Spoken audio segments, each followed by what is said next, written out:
good afternoon, everyone. Charles Moscowitz here. Thanks for joining me. And my guest is Brian Kamika from Mass Resistance. Brian, thanks for joining me today. Well, good to be here, Brian, Charles. you're welcome. First of all, I want to talk a little bit. I want to introduce my audience here to Mass Resistance and who you guys are, what you do. Oh, okay. Well, we've been around for about 25 years, started in Massachusetts, and now we're across the country and worldwide, basically a pro-family activist group.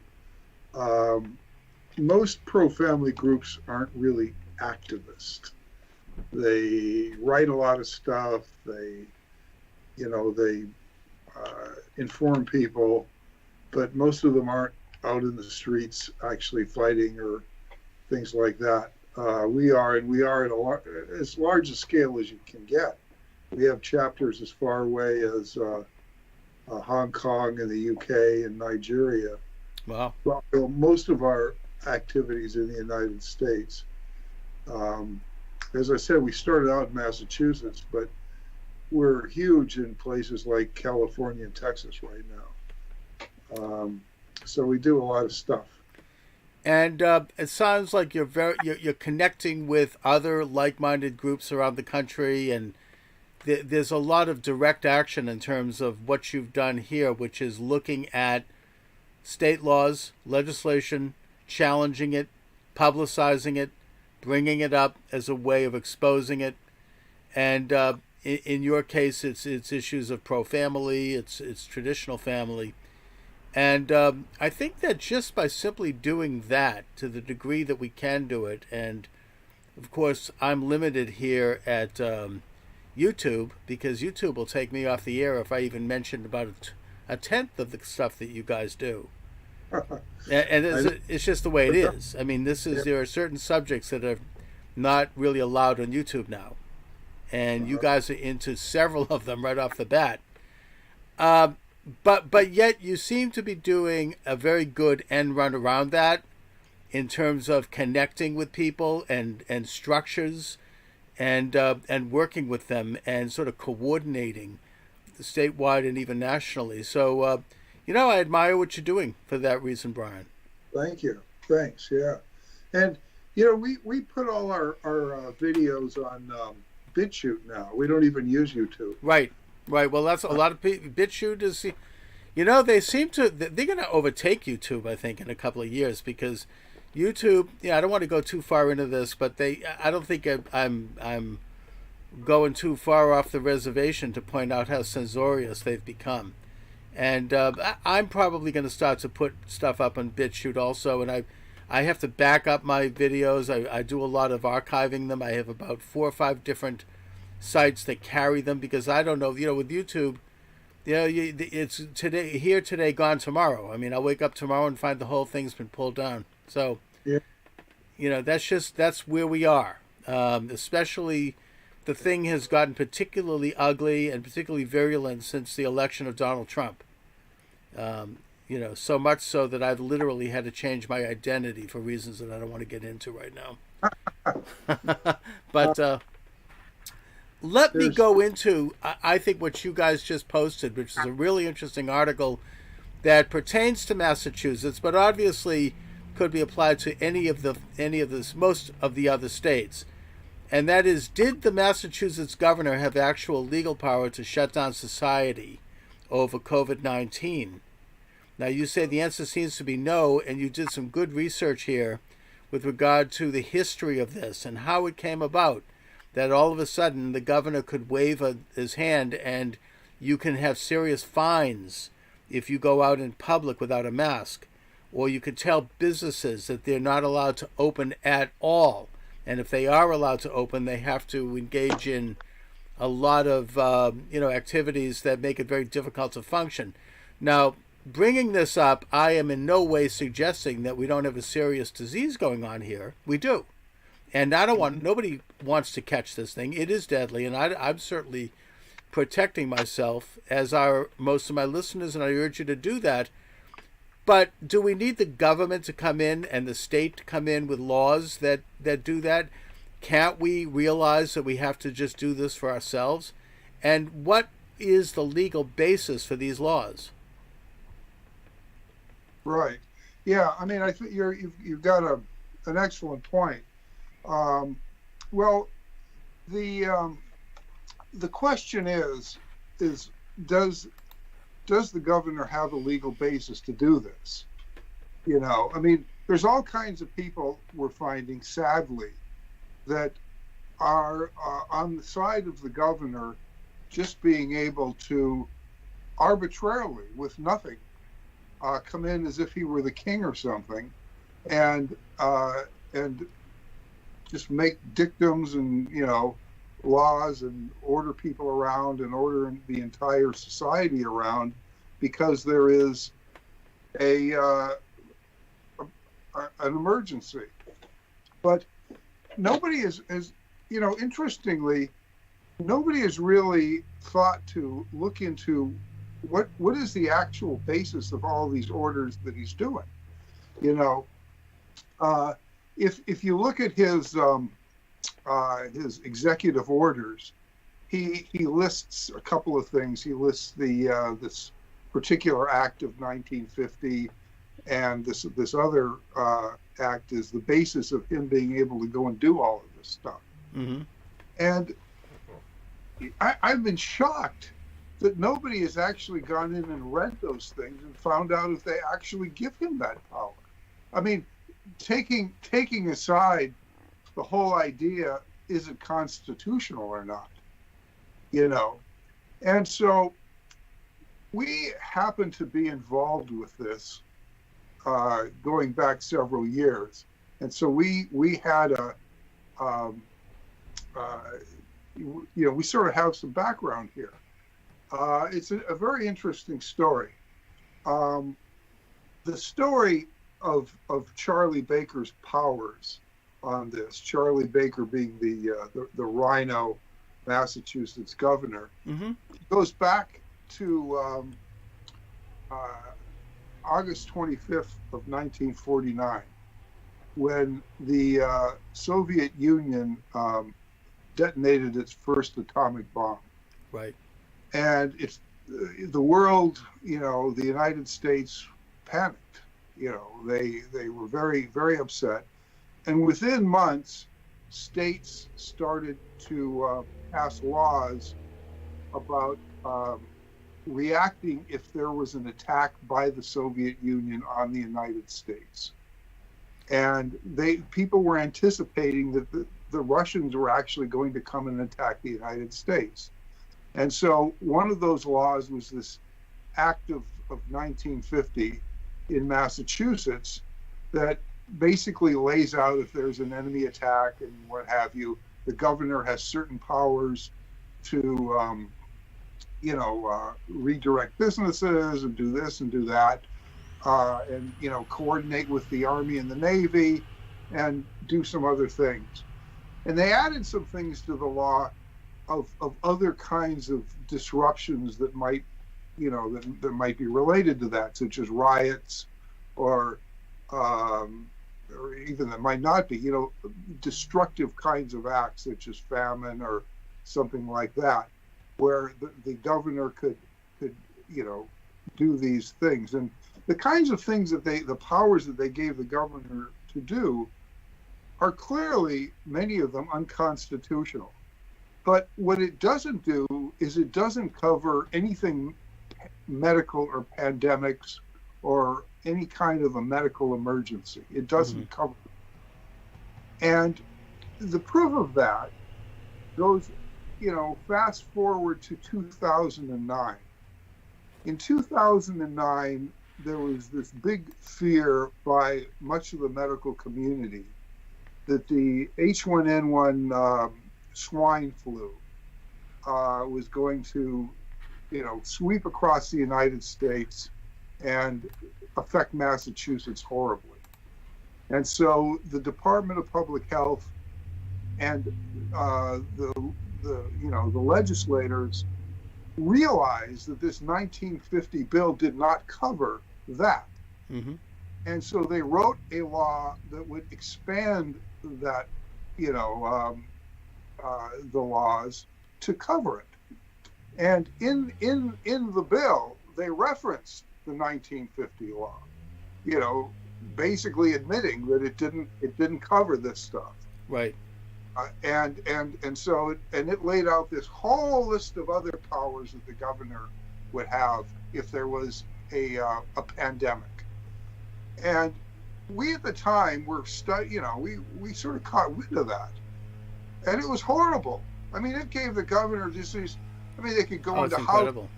They could force people to be vaccinated. They could do all kinds of incredibly extra constitutional stuff. So our group, Mass Resistance, railed against it. We got people to fight it and what have you. And it sailed through the legislature anyway. But what happened was we were able to make enough noise that the House passed a slightly different version than the Senate. And so they sent it to a conference committee I think it was October or November of 2009 to iron out the differences and then pass it. And then it was a 6-member conference committee, and we railed. We got people all over the state to lobby very, very hard against this bill and these 6 members and everything. And miraculously, the thing languished. And the session ended on the 31st of December, and it never got passed. And that was very unusual, because usually when a bill goes to conference committee, it's like a couple of days, and they figure out the differences and they just blow it through.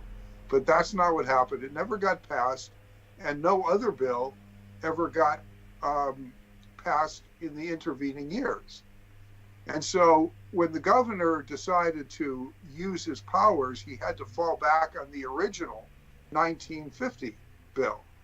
And this other bill, Chapter 17, Section 2A, which is a very weak bill, mm-hmm. which basically allows the Department of Public Health to put in certain procedures in the way they do things. But and so what we're saying here is that the powers that the governor is using are basically non-existent. He's just basically, claiming to use powers from these acts that the legislature admitted 11 years ago he didn't have. Incredible. First of all, the act was written, the original act, the one that did pass, was written in a way that had such vague language that I suppose you could justify it. It's almost written like a UN charter. It has all this kind of double talk. It has a lot of sophistries in it and a lot of the kind of wiggle language that one can then later on interpret in any way they want.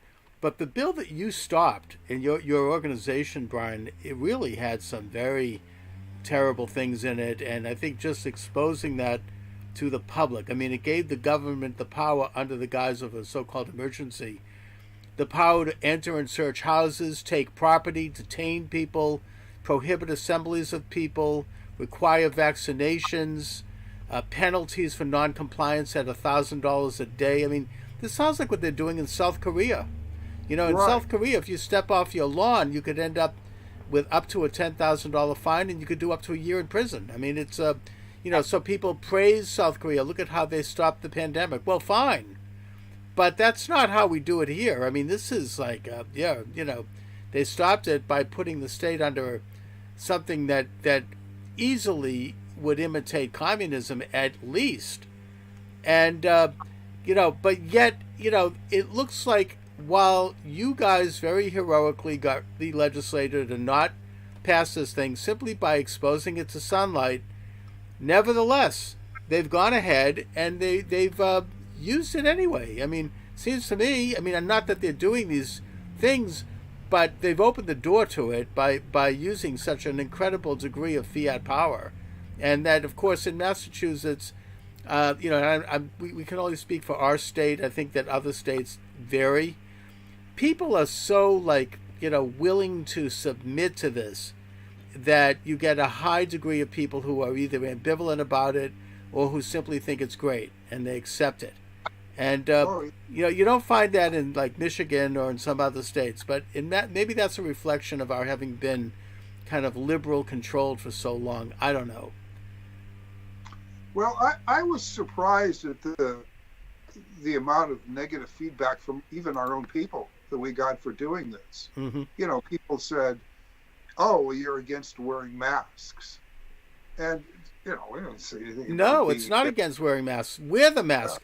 The point is that yeah, it should be up to people to protect themselves and take reasonable precautions as they see fit. This isn't about whether or not this is good medicine. That's a debate that people need to have, and they should check the CDC and other sites and figure out what's safe and not safe. Has more to do with just this apparent power or this alleged need on the part of the government to come in and exercise these powers over people, which it could go toward a precedent that's very right, unpleasant. right. Well, the point that of course, that we were trying to make is beyond the obvious constitutional problems with what the government is doing. They don't even have their own. There's no legal basis to even doing what they're doing within their own laws. Again, yeah, the law is somewhat vague in places, but they acknowledged themselves that it didn't cover pandemics, and that's why they had to write their own law. And interestingly, by the way, this H1N1 swine flu was that they were so horrifically afraid of, came and went, and it was slightly worse than the normal flu, but it didn't require any government intervention. Hmm. There weren't people lying in the streets dead or anything like that in 2009. Right. But just the fact that Baker and the rest of them are violating everything. They're just simply making this up. Is bad enough, I think. And Yep. the thing that really surprises me is how little the media, even the conservative media, cares about that aspect of it. I mean, you're basically the only one that's called us for any kind of comment or anything in Massachusetts. All this, the conservative media, the WRKO or anybody, nobody is really interested Hmm. in whether what he's doing is legal under their own terms. Well, I think Howie Carr probably is interested in it. I've listened to a little of him, and I don't know if I think he's somewhat taking it on, but more in line of that. We had the emergency. We've crossed the curb, so to speak. Maybe for 2 weeks there could have been a serious shutdown. Even then, not necessarily with mandates, but with very strong suggestion. But even accepting that for 2 weeks, now they're talking about just prolonging this thing, and the cases are dropping a lot. I mean, I think it's like 30% in this state. I mean, and certainly nationally, and yet they seem to be drunk with the power that they've gained. I mean, there are some states, Oregon, they want to keep it going until the end of July, and they've only had they've had less than 100 cases. So, it seems like the more liberal governors, the so-called blue state governors, are just, having a field day with this. I mean, they're just in terms of exercising this arbitrary power. Well, I think though that if we are going to grant them that power at all, if we're going to say, okay, you can violate your own laws and violate the Constitution for 2 weeks. Well, what's the difference? I suppose. Yep. No, I get it. For 2 weeks and a year. Yeah. If you give them a finger, they'll take the whole arm. No, it's sort of like, yeah, there's an emergency, but then it's sort of, once you're in it, you keep going. And I think that we should all be shocked by how much exercise, government exercise they're engaging in. I mean, it's now, Brian, what can be done? I mean, the first thought that I had when this whole thing started was when I heard, oh, there's going to be a $300 fine if you walk in the street without a mask, was that I should go out, take off the mask, get arrested, and bring a lawsuit and say this is not constitutional. And that's probably the best. I'm not saying anyone should do this. I'm not doing it, at least not yet. But, this is the kind of passive resistance that could lead to the overturning of these laws. Because once this gets before enough courts and enough publicity and enough judges, a couple of whom might actually take the time to look at the state constitution, then this whole thing will be overthrown. What say you? I don't know what to do. I mean, if you walk through Boston, as I did maybe a week ago on the weekends, about half the people aren't wearing masks. That's true. And so it's that's true. It's sort of difficult, and cops don't wear masks half the time. Right. So, so it's a little hard for them to enforce that. It's I don't know what the average person can do. There are the problem is that the judicial system here is so corrupt that it's just, you have no idea whether if you brought a lawsuit it would have any chance of gaining any ground. I mean, we all know how you become a judge in Massachusetts. You give money to the governor. Right. Oh, I know it. They double dip it. They'll give a little in December, and then they'll give another one in January, and they get their spouse giving another one. And yeah, I mean, this is you're right. That's very correct.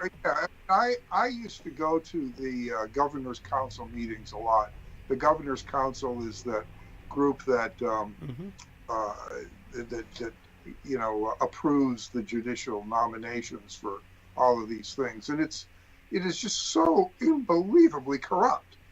First of all, as I said, virtually every single person who becomes a judge has given money to the governor and probably the lieutenant governor too, and just the whole process is corrupt. Everything about it is corrupt, and you have some of the worst people in the world as judges. These horrible liberals that aren't interested in fairness or anything. They're interested in the political agenda. I saw that up close for years, just watching the people that went through, the process of being confirmed. And we fought a few of them. We never were able to get any of them stopped. So with that knowledge, the average person really doesn't really have much traction in the legal system, and I don't know if anybody does. I honestly don't know what people can do. I mean, but it would be nice, if, as I said, our particular take on this being that constitutional issues aside, they're breaking even their own laws. Nobody except you seems interested in that aspect of it. I mean, Howie Carr hasn't. I mean, I like Howie Carr. I like the stuff he's done, but he hasn't picked up on that. Jeff Kuhn would never do that because we've been banned from WRKO because of some of our views, which are mainstream, and so he would never touch anything that we'd already uncovered. I don't see anybody, the Herald, the Globe, even looking at the acts of 1950 and what they really say, and that's a little shocking. Yes, it is. And also, I mean, even if you do get a case, like if you open your business and let people in, and the state does step forward and charge you, and I think they probably wouldn't because they know what would happen. Even if you do get before the corrupt judge, if you're able to, you're going to get enough publicity. I mean, we had that case in Texas where that woman opened her hair salon, and she was put in jail for 7 days. That brought enough attention in that state that it caused change. So these sorts of actions can make a difference, and I suppose in a broader sense, it could actually shake up some of the corruption because it calls them out. It exposes not Yeah. only these laws, which are unconstitutional, but the corruption itself. So it's something to consider. Yeah, the Texas case was sort of interesting Yeah. because our mass resistance Dallas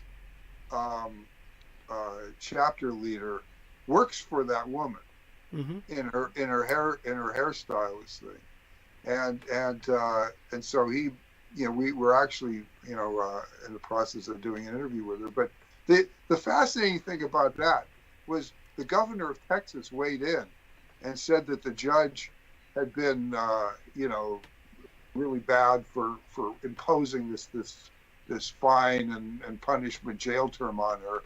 Yet it was the governor who made the the edict that this was all illegal and that she could get those fines. And it was sort of like, okay, Governor Abbott, make up your mind. Are you going to put in these Orwellian things on people or not? And then suddenly when it happens, he starts backtracking and blaming the judge for doing what he said to do. Well, it just brought up the issue as a matter of public attention, and I think that it had an impact, nationally on this. So, Brian, where do you think it's all going at this point? I think it's just going to, unfortunately, there's not enough people who get it. Mm-hmm. And we're finding that even in our own ranks. There's still enough people that say, oh, this is a horrible emergency, forget the Constitution, you need to tell people to do this. That I think it's just going to get worse.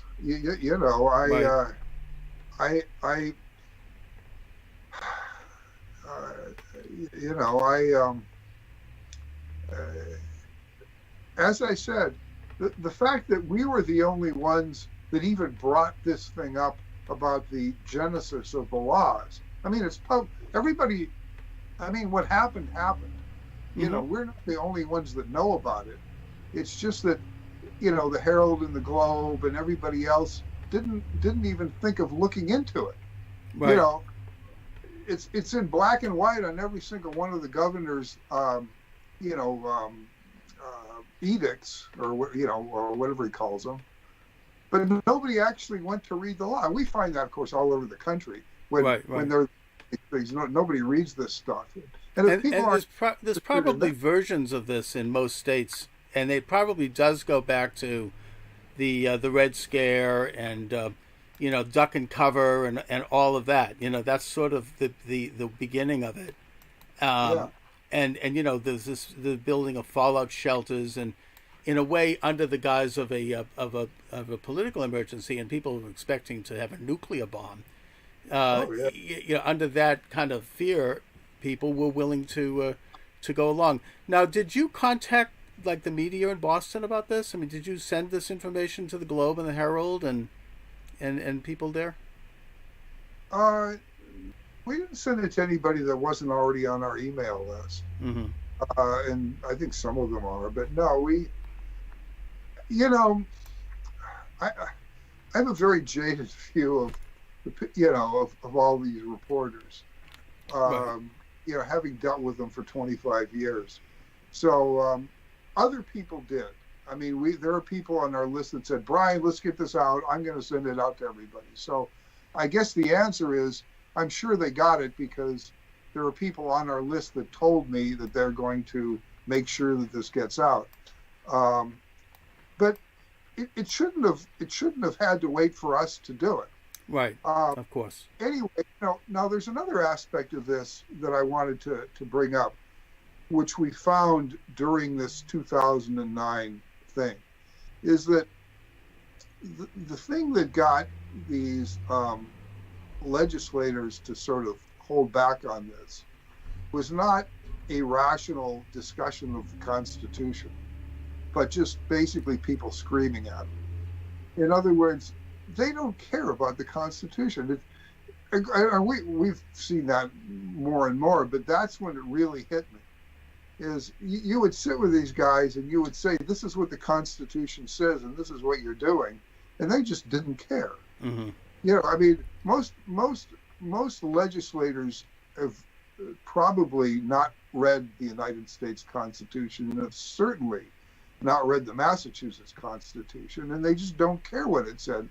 They really don't. All they care about is power and what they can get away with. And I know that sounds... No, I mean, it's obviously true, and I can't believe that they would, even consider this law at a time when there really wasn't any emergency. And when you look at the language of the law, it's right out of like something you'd see in North Korea. It's terrible. Anyway, Brian, but I got to run now, so I'll put up a link to the YouTube. I want to thank you for joining me. Sure. Keep up the good work. Good to see you. Yeah. So,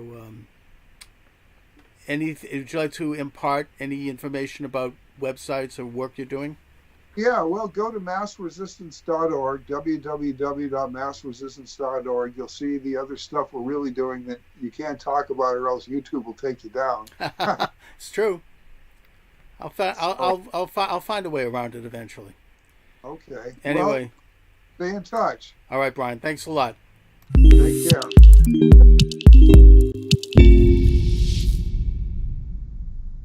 Wonderful.